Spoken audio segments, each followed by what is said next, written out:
Assalamualaikum warahmatullahi wabarakatuh. Kita ketemu lagi ya di daring berikutnya. Setelah kemarin kita membahas mengenai barisan dan deret aritmatika, untuk pertemuan hari ini kita masuk ke mulai inti dari materinya. Kita ke notasi sigma. Nah, notasi sigma. Sigma sendiri itu salah satu huruf Romawi ya, yang lambangnya seperti E seperti ini. Nah, seperti E lambangnya itu huruf Romawi. Lalu apa sih pengertian dari notasi sigma? Nah, notasi sigma adalah cara singkat atau pelambangan dalam penulisan penjumlahan beruntun suku-suku barisan yang mempunyai pola tertentu. Nah, saya ulangi ya. Jadi notasi sigma adalah cara singkat atau pelambangan dalam menuliskan penjumlahan beruntun dari suku-suku barisan bilangan yang mempunyai pola tertentu. Atau singkatnya, notasi sigma itu adalah bentuk singkat dari deret aritmatika. Nah, atau singkatnya, gampangnya yang kita pelajari di kelas 11, notasi sigma itu adalah notasi yang melambangkan singkatnya suatu pola deret aritmatika. Nah, gitu ya. Oke. Sebagai contoh, misalnya saya punya bentuk seperti ini. Nah, ini adalah sebuah notasi sigma di mana yang ditulis di sini adalah batas bawah, yang ditulis di sana adalah batas atas, dan ini tergantung variabelnya ini dan ini apakah sama atau berbeda. Bisa sama, bisa berbeda ya. Nah, tapi kalau berbeda nanti tentu saja ada implikasinya. Nah, notasi ini dibaca sebagai sigma K dari K sama dengan 1 sampai 5. Gitu ya. Notasi itu dibaca sebagai sigma K dengan K dengan batas bawah 1 sampai 5. Apa sih definisinya? Nah, sigma K dari K sama dengan batas bawah 1 sampai 5 itu definisinya adalah sebenarnya bahwa dia variabelnya cuma K. Kalau cuma K berarti kita mulai dari 1 sampai 5, berarti 1 kan dimulai dari batas bawahnya 1 ya, ditambah 2. Nah, batas bawahnya kan cuma 1 sampai 5, berarti 1, 2, 3, 4, 5 plus 3 plus 4 sampai batas akhirnya adalah 5. Jadi sigma ini itu adalah bentuk singkat dari deret ini, gitu loh. Oke? Oke, saya punya contoh yang kedua.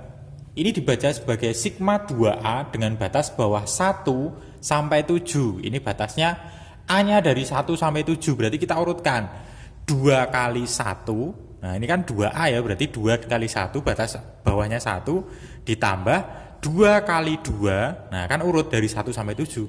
Ditambah 2 kali 3, ditambah 2 kali 4, ditambah 2 kali 5, ditambah 2 kali 6, ditambah 2 kali 7. Stop di 7 karena batas atasnya sama dengan 7. Berarti nilai dari notasi sigma ini adalah 2 ditambah 4 ditambah 6 ditambah 8 ditambah 10 ditambah 12 ditambah 14. Nah, deret ini jika disingkat menjadi notasi sigma menjadi sigma 2A dari A sama dengan 1 sampai dengan 7. Ini mengubah dari notasi menjadi bentuk deretnya. Oke, semakin itu ya, bisa dicerna ya.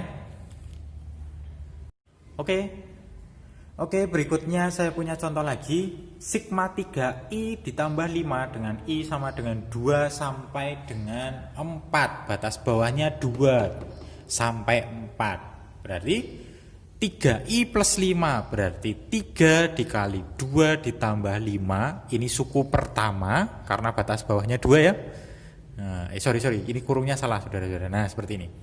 Terus ditambah 3 dikali suku berikutnya kan 3. Nah, ditambah 5. Nah, gitu ya.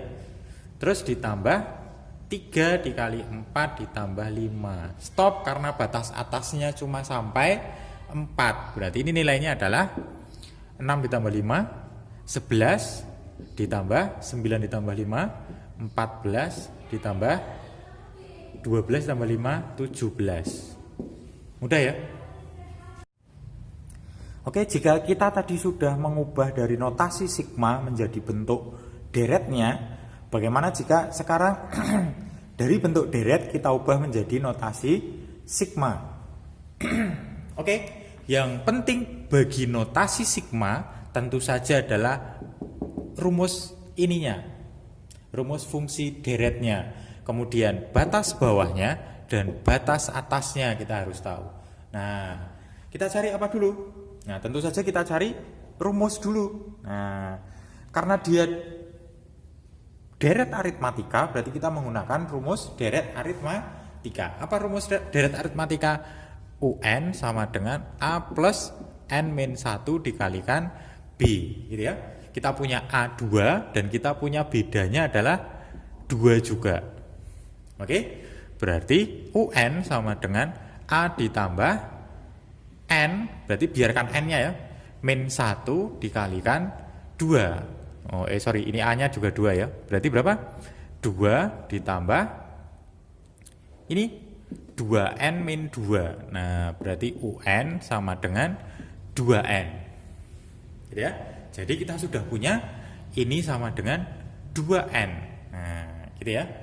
Kemudian batas bawahnya, jika batas bawah sigma normal, walaupun nanti ada yang tidak normal ya, lebih rumit ya. Batas bawah sigma normal itu selalu dimulai dari 1. Nah, ini disesuaikan jika ini N, ini kamu di sini pakai N, gitu ya. Jika ini kamu pengen pakai K, berarti sini juga pakai K, gitu ya. Karena yang berjalan adalah K-nya atau yang berjalan adalah N. Ini terserah ya hurufnya ya, apa saja boleh. Kamu mau baca di P, ini juga berarti dari P. Nah, oke, jadi kita sudah punya rumusnya dan kita sudah punya batas bawah. Sekarang kita cari batas atasnya. Bagaimana cara mencari batas atasnya? Yuk kita cari. Dia stop di 10. Nah, intinya adalah kita mencari 10 itu adalah suku keberapa, gitu ya. Berarti kita masih pakai rumus itu. UN sama dengan dari sini ya, 2N. Nah, kita langsung pakai ini aja. Nah, 10 itu berapa N sih? Kan seperti itu ya. Nah, berarti N sama dengan 10 dibagi 2. N-nya sama dengan 5. Jadi batas atasnya adalah 5, gitu ya. Jadi sebenarnya ini juga terlihat. Ini kan suku pertama, suku kedua, suku ketiga, suku keempat, suku ke-5. Jadi batas atasnya adalah 5. Cuman kan kadang ada suku yang tidak terlihat, masih ada titik-titiknya gitu ya.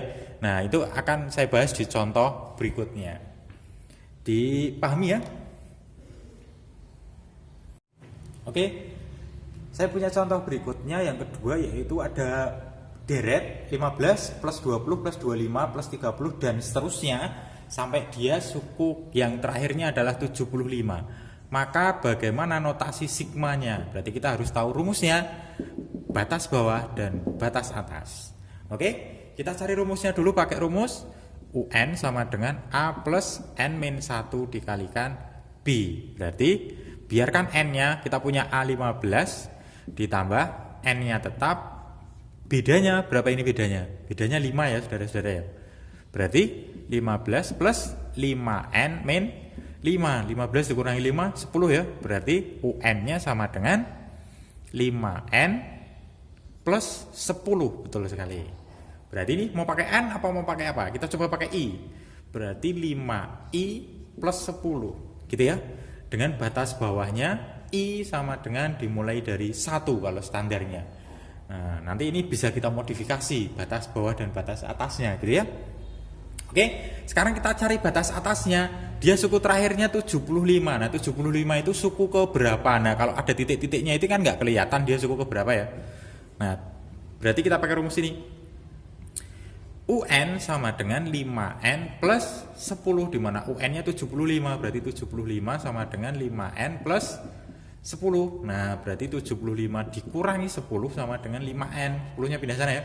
Berarti 65 sama dengan 5N. Berarti N-nya sama dengan 65 dibagi 5. N-nya sama dengan 13. Berarti 75 adalah suku ke 13. Jadi batas atasnya adalah 13. Jadi notasi sigma dari barisan ini adalah sigma 5i plus 10 dari batas bawah 1 sampai 13. Oke ya. Oke, sekian dulu untuk video kali ini, walaupun sedikit tapi mudah-mudahan dapat kamu pelajari dengan baik. Di bawah ada latihan, mudah-mudahan kamu kerjakan dengan sungguh-sungguh. Terima kasih, selalu sehat, jaga kesehatan. Terima kasih, assalamualaikum warahmatullahi wabarakatuh.